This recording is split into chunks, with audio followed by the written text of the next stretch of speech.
ଆଜ୍ଞା ଦେଖନ୍ତୁ ଆଜି ଆମ ପାଇଁ ଏକ ଖୁସିର ଦିନ ଆନ୍ତର୍ଜାତିକ ଯୋଗ ଦିବସ। ନିୟମିତ ଯୋଗ କରନ୍ତୁ, ସୁସ୍ଥ ରୁହନ୍ତୁ। ଏଇଟା ହେଉଛି ମେନ୍ ଅବଜେକ୍ଟିଭ। ଏ ସୁସ୍ଥ ପରିବେଶ ବନେଇବାର, ଶାନ୍ତି ବନେଇବାର ଏବଂ ସମାଜକୁ ଶାନ୍ତିର ବାର୍ତ୍ତା ପାଇଁ ଆଜିର ମେନ୍ ଅବଜେକ୍ଟିଭ ଭାରତର ଯଶସ୍ୱୀ ପ୍ରଧାନମନ୍ତ୍ରୀ ସମଗ୍ର ଭାରତବର୍ଷରେ 10ତମ ଆନ୍ତର୍ଜାତିକ ଯୋଗ ଦିବସ ସମଗ୍ର ଓଡ଼ିଶାରେ ବିଭିନ୍ନ କୋଣ ଅନୁକୂଳ ଆଜି ଅନୁଷ୍ଠିତ ହେଉଛି। ତ ଆଜିର ଅବସରରେ ଆଜିର ପବିତ୍ର ଦିନରେ ସମସ୍ତଙ୍କୁ ସେ ଗୋଟେ ବାର୍ତ୍ତା, ନିୟମିତ ଯୋଗ ଅଭ୍ୟାସ କରନ୍ତୁ, ସୁସ୍ଥ ରୁହନ୍ତୁ।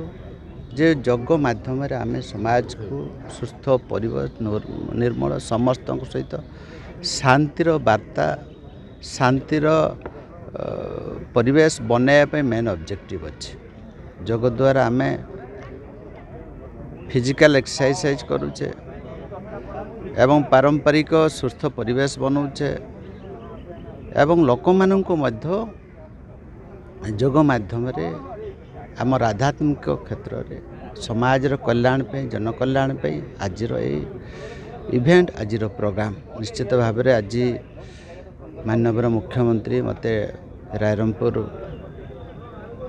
ଡିପୁଟେଟ୍ କରିଛନ୍ତି। ସେଥିପାଇଁ ତାଙ୍କୁ ବହୁତ ବହୁତ ଧନ୍ୟବାଦ ଦେବି ଆପଣମାନଙ୍କ ସାମ୍ନାରେ। ଏବଂ ଆପଣ ଦେଖିଲେ ବହୁତ ସଂଖ୍ୟାରେ ଆଜି ବିଭିନ୍ନ ବର୍ଗର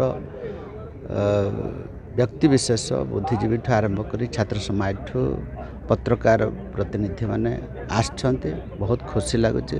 ସମସ୍ତଙ୍କୁ ସୁସ୍ଥ ପରିବେଶର ବାର୍ତ୍ତା ସମସ୍ତଙ୍କୁ ଦେବି। ଆଜି ଆମେ ଯେମିତି ଏକତ୍ରିତ ହେଲେ ସେଇଭଳିଆ ଆମେ ସମସ୍ତଙ୍କୁ ଗୋଟେ ପରିବାର, ଗୋଟେ ଲାଇନରେ ଯୋଡ଼ିବା ଏବଂ ସମାଜକୁ ସୁସ୍ଥ ପରିବେଶ ବନେଇବା, ଏଇଟା ହେଉଛି ମୋ ବାର୍ତ୍ତା।